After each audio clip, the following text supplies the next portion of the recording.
ચાલો વિદ્યાર્થી મિત્રો, આજે આપણે પદાનુક્રમ ગોઠવણી વિશે શીખીશું. પદાનુક્રમ ગોઠવણી શીખવા માટે આપણે સૌથી પહેલા 3 સૂત્રો યાદ રાખવા પડશે. પહેલું સૂત્ર છે કે જ્યારે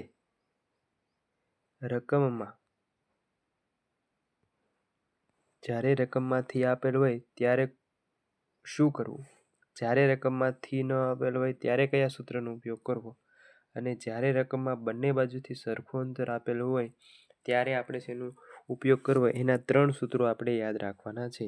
કે જ્યારે રકમમાંથી આપેલ હોય ત્યારે શું કરવાનું, તો કે કુલ બરાબર આગળથી, આ જે આગળથી અને પાછળથી છે એના જગ્યાએ ડાબેથી જમણેથી, ઉપરથી નીચે અથવા તો એના સિવાયના બીજા શબ્દો વાપરવામાં આવેલો હોય તો આ જે સૂત્ર છે એમાં તમારે એ શબ્દોનો ઉપયોગ કરવાનો રહેશે.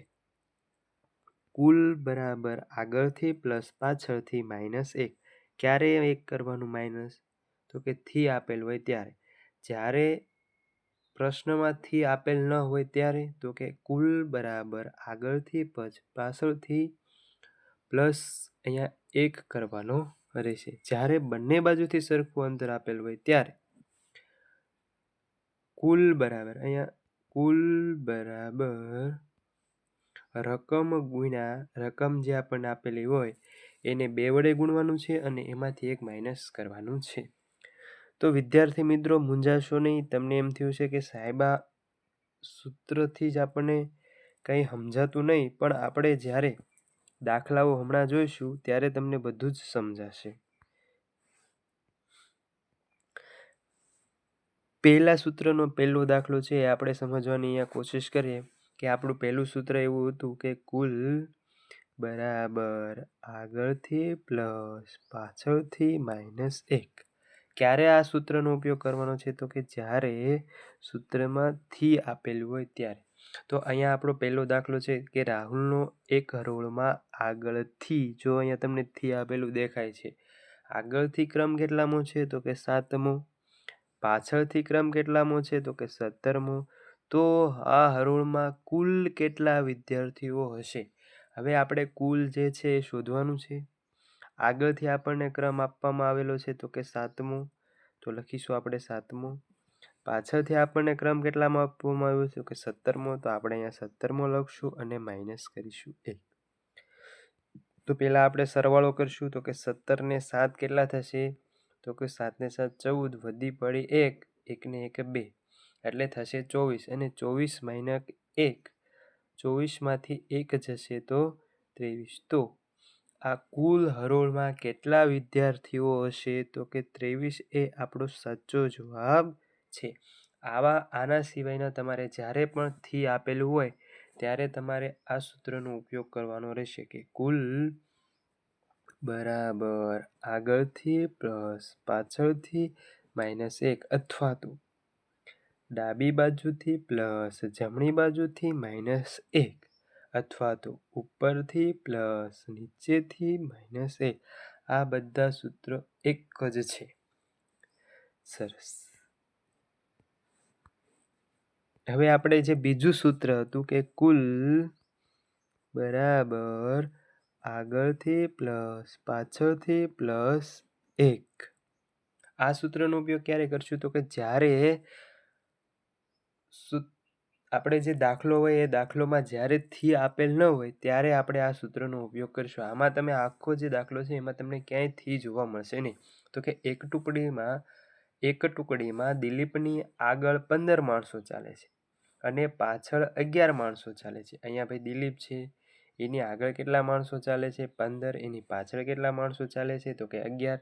તો આ ટુકડીમાં આપણે કેટલા કુલ માણસો શોધવાના છે, તો આપણે સૂત્રનો ઉપયોગ કરશું, તો કે કુલ બરાબર આગળથી પ્લસ પાછળથી -1.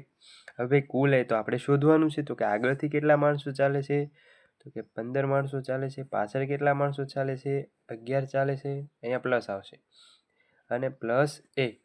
તો આપણે આ બધાનો સરવાળો કરીશું તો થઈ જશે 12, અહીંયા થશે 7 અને અહીંયા થશે 27. તો 27 છે એ આપણો સાચો જવાબ થશે. હવે તમને વિદ્યાર્થી પ્રશ્નો થાય 27 કેવી રીતે આવ્યો? તો કે મેં આ બધાનો સરવાળો કર્યો એટલે કેટલો થયો? તો કે 27.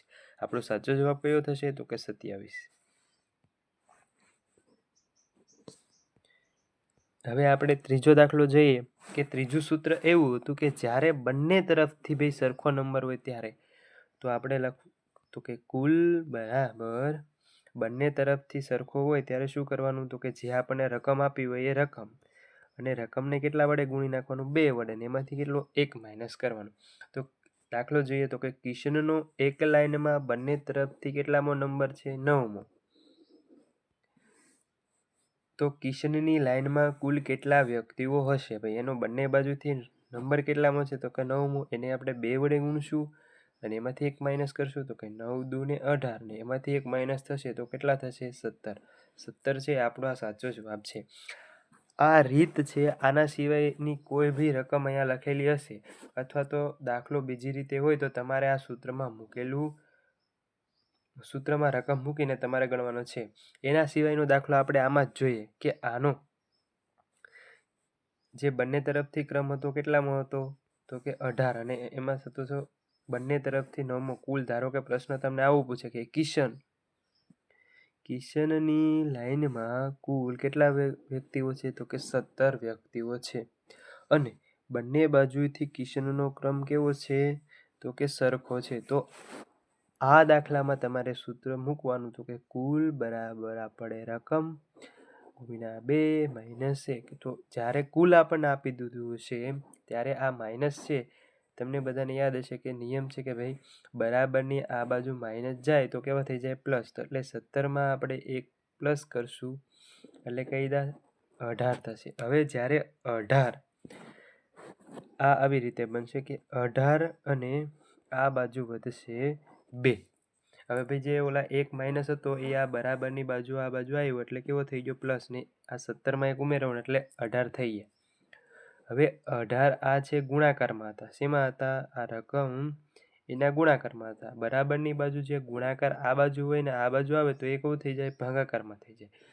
એટલે આપણે 18 ભાગ્યા 2 કરીએ તો 2 9 18.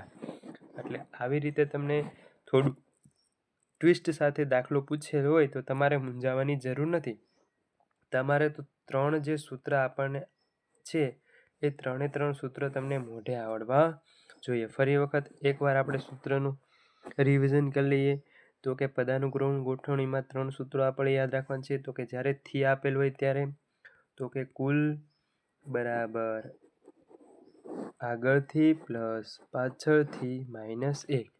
જ્યારે થી નથી ત્યારે તો કે કુલ બરાબર આગળથી પ્લસ પાછળથી. અહીંયા જ્યારે થી નથી આપેલું ત્યારે આપણે 1 એમાં ઉમેરવાનો થાય છે અને જ્યારે બંને બાજુથી સરખી રકમ હોય ત્યારે શું કરવાનું? તો કે કુલ બરાબર આગળથી નહીં આવે એમાં આપણે કરશું કે રકમ અને એના વડે 2 ગુણશું અને એમાંથી આપણે 1 માઇનસ કરશું. આ 3 સૂત્રો તમે યાદ રાખશો તો તમને જે પદાનુક્રમ ગોઠવણીના કોઈ પણ પ્રશ્ન પૂછાશે એ સરળતાથી આવડશે.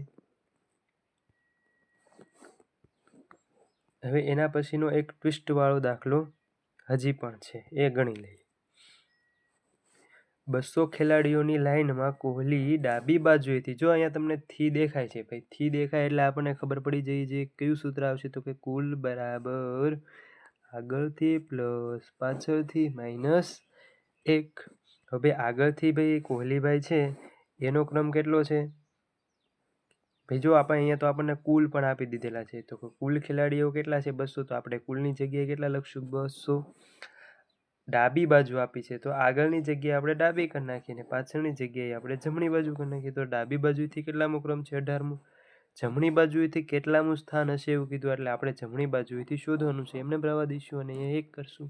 હવે બરાબરની આ 1 એ માઇનસ છે તો એ જ્યારે બરાબરની આ બાજુ જશે તો કેવા થઈ જશે? પ્લસ. એટલે 200માં 1 નાખો એટલે 201 થઈ જશે. હવે આ 18 છે એ કેવા છે? અહીંયા કઈ નિશાની ના હોય એટલે પ્લસ હોય. 18ને આપણે બરાબરની આ બાજુ લઈ જઈશું એટલે એ થઈ જશે માઇનસ. એટલે 201માંથી આપણે 18 કાઢીએ તો આપણે અહીંયા બધી દસકો લેવો પડશે. તો આને આગળ કંઈ નહીં, અહીંયાથી લઈએ તો અહીંયા 1 વધશે, અહીંયા 9 થશે અને અહીંયા આપણે થઈ જશે 11.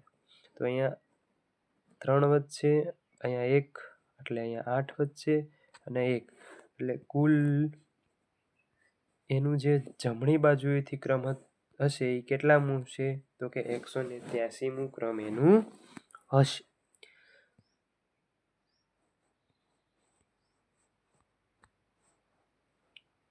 છેલ્લો દાખલો છે એ જોઈ લઈએ.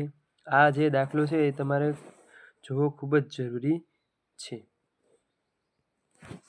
પ્રશ્ન એવો છે કે છોકરીઓની એક હારમાં માયા ડાબી બાજુથી 5મા ક્રમે છે. ભાઈ માયા છે એ કઈ બાજુએથી? તો કે ડાબી બાજુએથી કેટલામા ક્રમે છે? તો કે 5મા ક્રમે છે. કેટલામા ક્રમે છે? તો કે 5મા ક્રમે છે. ભૂમિ જમણી બાજુએથી 7મા ક્રમે છે. ભાઈ ભૂમિ છે કઈ બાજુએથી? તો કે જમણી બાજુએથી કેટલામા ક્રમે છે? 7મા ક્રમે છે. તેઓ પોતાના સ્થાનને અરસપરસ બદલે. જ્યારે તમને આવું પ્રશ્નમાં દેખાય કે અરસપરસ બદલે, ત્યારે તમારે એક પણ સંખ્યાને બદલવાની નથી. ત્યારે તમારે ખાલી આ જે નામ છે એને જ બદલવાનું છે. તો કે અહીંયા હું છે, અહીંયા હું કરી નાખીશ કે ભાઈ ભૂમિ અને અહીંયા કરી નાખીશ માયા. એટલે બંનેએ પોતાનું અરસપરસ સ્થાન બદલી લીધું. એટલે હવે શું થયું? તો કે ભૂમિ ડાબી બાજુએથી કેટલામા ક્રમે થઈ ગઈ? 5મા ક્રમે. માયા જમણી બાજુએથી કેટલામા ક્રમે થઈ ગઈ? તો કે 7મા ક્રમે. હવે શું કહે છે? તો કે માયાનું સ્થાન ડાબી બાજુએથી. ભાઈ માયાનું સ્થાન ડાબી બાજુએથી 8મું ક્રમ. એટલે આપણને જો માયાના છે ને જમણીનું સ્થાન અને ડાબું સ્થાન બંને મળી ગયા છે. તો એક પણ વ્યક્તિના આગળ આપણને શું શોધવાનું કીધું? ડાબી બાજુથી 8મા ક્રમે છે. તો હરોળમાં કુલ કેટલી છોકરીઓ શોધવાની કીધી? તો આપણને એક વ્યક્તિના બે બાજુના સ્થાન મળી ગયા. તો એના ઉપરથી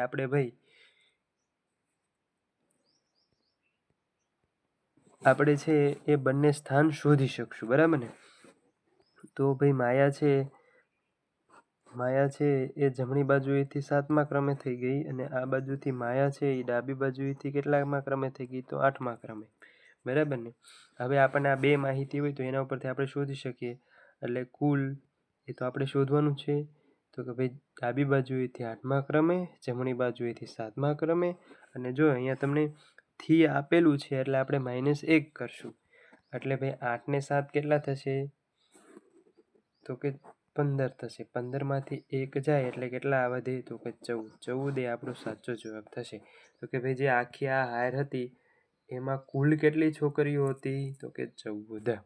સરસ. વિદ્યાર્થી મિત્રો, આજે આપણે શીખ્યા પદાનુક્રમ ગોઠવણી. જો તમને મેં તમને જે જ્ઞાન આપ્યું છે એ ગમ્યું હોય તો આપણી ચેનલને ભાઈ સબસ્ક્રાઈબ કરજો, લાઈક કરજો અને વધુમાં વધુ વિદ્યાર્થીઓ સુધી જે NMSની તૈયારી કરે છે, PSCની તૈયારી કરે છે, GSSYની તૈયારી કરે છે, સેટની તૈયારી કરે છે, એના સિવાયની જે સ્પર્ધાત્મક પરીક્ષાઓની તૈયારી કરે છે તેના સુધી આ વિડીયો અવશ્ય પહોંચાડશો.